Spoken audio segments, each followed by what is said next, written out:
That down, guys. Let's move on to this, shall we? If you watch our show, you might be aware of this little film coming out called Deadpool and Wolverine that we've been a little bit excited about. Tickets went on sale the other day for it, and apparently the tickets are selling very well.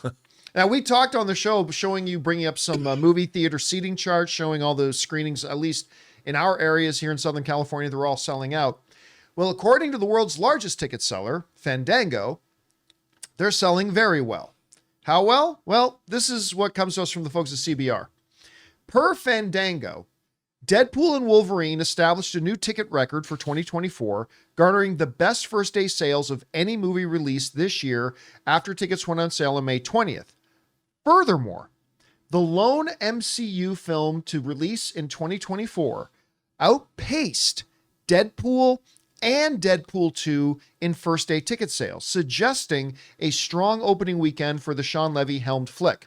Deadpool earned over $782 million at the global box office, while its sequel made $785 million at the global box office. All right, so the less impressive of those stats is, because we're almost halfway through the year, but that Deadpool is the number one ticket sale for the year so far on first day sales. Okay, not terribly shocking or surprising.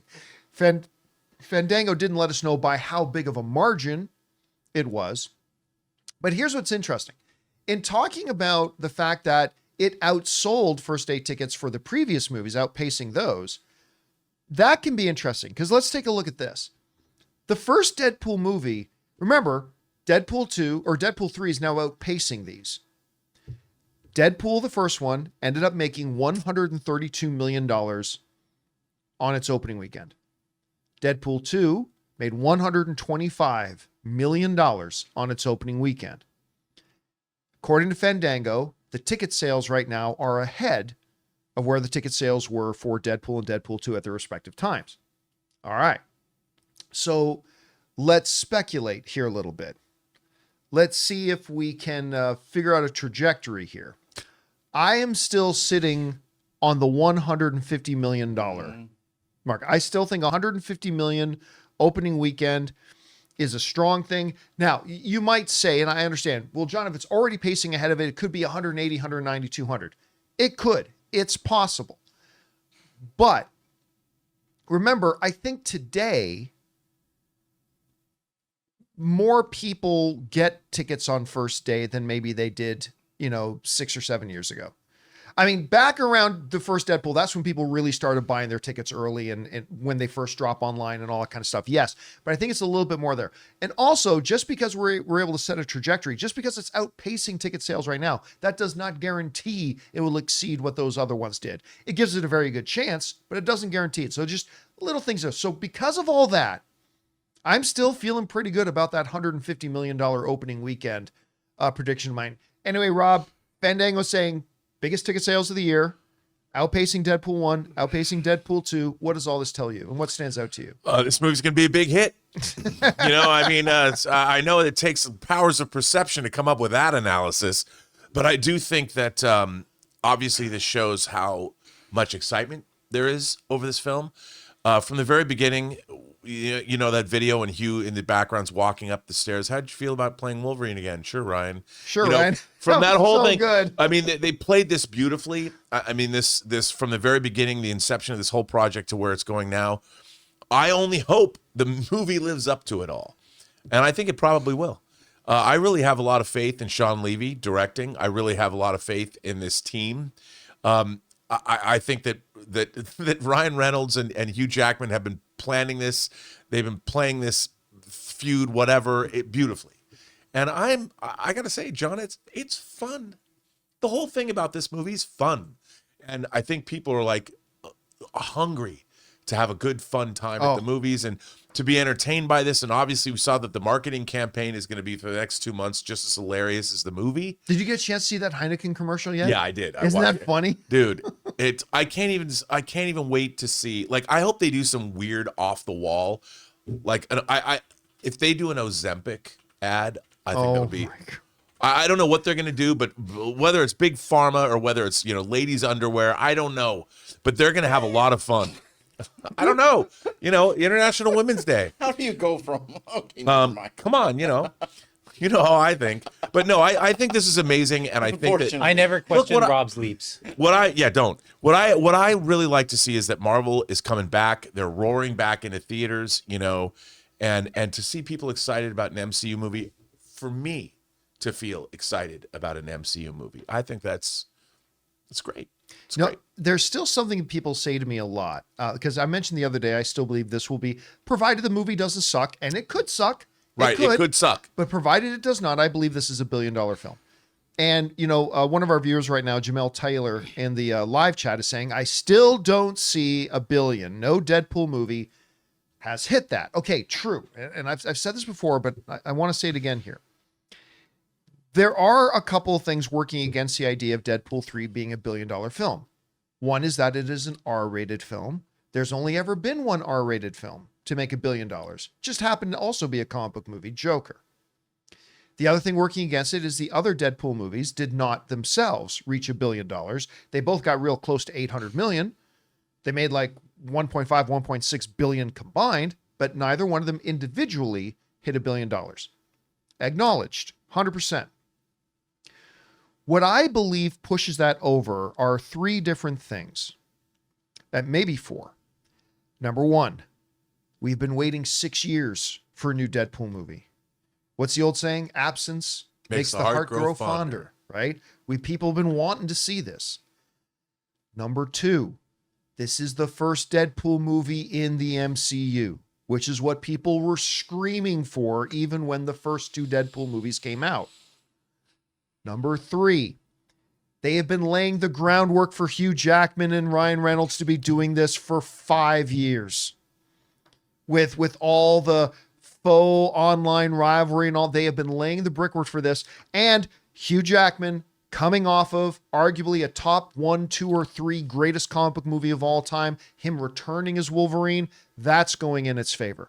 And I would even argue as a fourth point, I kind of alluded to this yesterday, Rob, that the weakened state of the current comic book movie landscape, which includes Marvel, I believe is only increasing the hunger for the audience for wanting to be excited for it again. And I think this is the movie to do it. So while I acknowledge there are a couple things working against it hitting $1 billion, I do. And again, if this movie sucks, then all bets are off. But I believe all those other things combined, those things that the first two Deadpool movies did not do, to only have to get like another 200 million.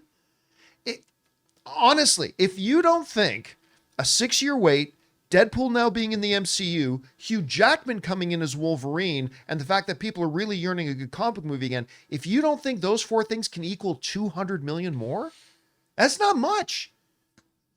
Then I guess we'll wait and see. Guys, we want to thank the sponsor of today's video, Liquid IV. It seems like summer's just designed to make us thirsty, whether it's camping, hiking, playing sports, and staying hydrated is the key to making the most of every moment. Because summer requires extraordinary hydration that's built for everyday dehydrating moments. Liquid IV hydrates you with benefits like electrolytes, essential vitamins, and clinically tested nutrients. With 3 times the electrolytes of the leading sports drink, plus 8 vitamins and nutrients in a single stick, it's clearly why Liquid IV is the #1 powdered hydration brand in America. It has 3 times the electrolytes of the leading sports drink. Just tear, pour, and live more. Just 1 stick plus 16 ounces of water hydrates better than water alone. With 8 vitamins and nutrients, non-GMO and free from gluten, dairy, and soy. There's no artificial colors or sweeteners, and it's got 4 delicious sugar-free flavors: white peach, green grape, raspberry melon, and lemon lime. So turn your ordinary water into extraordinary hydration with Liquid IV. Get 20% off your first order of Liquid IV when you go to liquidiv.com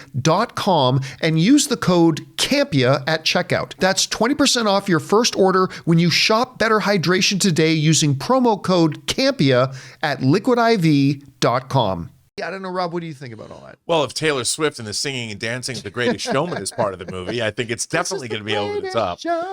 No, again, you pointed out obvious things about this, that this just isn't. Look, if you're going to look at it in a vacuum and make it as part of, okay, it's just a Deadpool movie. This is also an MCU movie.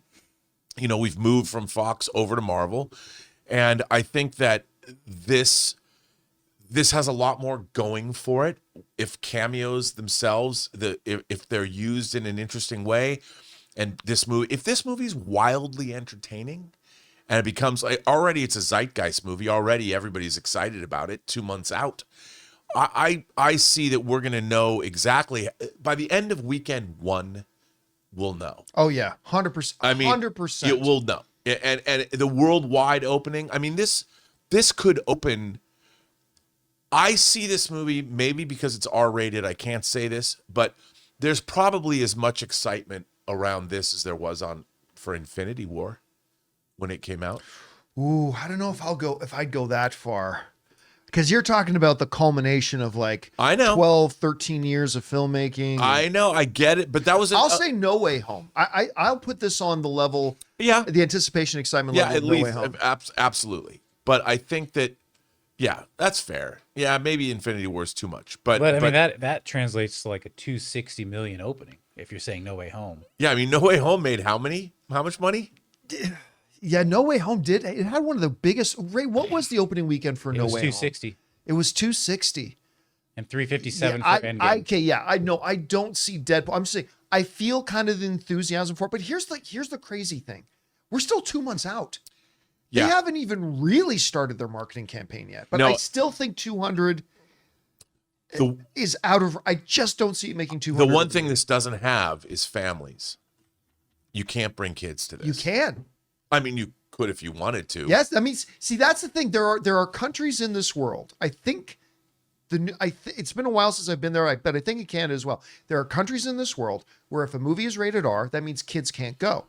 But in America, absolutely, kids can go to an R-rated movie if they're with their older brother. Sure. Or somebody who's 18, kids can go. But you're not going to take your 8-year-olds to see this. I'll bet you anything Well, there are I going to be would if I 8-year-olds. had them. I would. When we go opening day, I guarantee you're going to see some 8-year-olds. Uncle Bob, in that can we go theater. see Deadpool and Wolverine? Yes. Yes, we can. Yes, we can. Absolutely. Just meet me there. I'm already there in the theater. Go ahead and. Uncle Rob, what's cocaine? I think the lowest that this is gonna go is it's gonna at least get Doctor Strange, Multiverse of Madness, box office right there. Opening weekend or overall? Overall, So like the 800s. In the 800? Yeah. Oh, yeah. I think that's the floor. Yeah, I think, that's the floor. and listen, if it makes $800 million, that's a massive hit. And it'll be the highest grossing Deadpool movie ever. I still think a billion's on the. I mean- Multiverse of Madness opened to 187, so that could be a good million. So that could be a good Yeah. range. and I'm trying to bring up a point. I bring that up only because with Multiverse of Madness, that was my most anticipated movie that year. But after I saw it, and all the spoilers, or at least the big spoilers Right. that happened, there was no need for me to go watch it again. I hope this is different. I hope after everyone's got all the spoilers out of the way and seen it, I hope it's a good enough movie where I'm like, that was so much fun. I need to go back and watch it. I didn't get that with Multiverse of Madness. Yeah. As soon as you I did seen, with No Way Home, and you yeah, did with as soon as I Endgame. seen what everyone else saw, with Mr. Fantastic, obviously, and all that stuff, there was no urge for me to go back in the theater. No Way Home, I wanted to watch it again, at least one more time, but only because of the theater reaction. The movie, I could have been fine without watching the See, movie. here's the thing for me. Like with all the possible cameos, none of those are important. Like they're fun to talk about. Like we did a whole video discussing a breakdown of which cameos we could see and which ones we may not. But at the end of the day, they're not important. I'm going to see Deadpool Right. and Hugh Jackman as Wolverine. That's what I'm going. If you add in a whole bunch of cameos and they're fun, great. If you adds a little seasoning to it, great. But if they're not, no problem. I'm going to see Wolverine and Deadpool. And we want a good story with Wolverine and Deadpool. And I'm sure they will. And I think, again, these advanced ticket sales are pretty phenomenal, especially being 2 months in advance. So anyway, guys, the question is for you. What do you think about this? Fandango is saying, well, it's the number one ticket sale so far this year, and it's outpacing the first two Deadpool films. How big of an opening weekend could it end up being? Do you see it eclipsing the original ones? Maybe not. Whatever you guys think, jump down into the comments section below and let us know your thoughts. Hey guys, thanks so much for watching this video. Make sure you like the video, leave a comment, and subscribe to our channel. And don't forget, we have a daily podcast called the John Campea Show podcast, available on Apple Podcasts, Spotify, or your favorite podcasting app of choice. Go and subscribe to it today so it'll be there when you need it.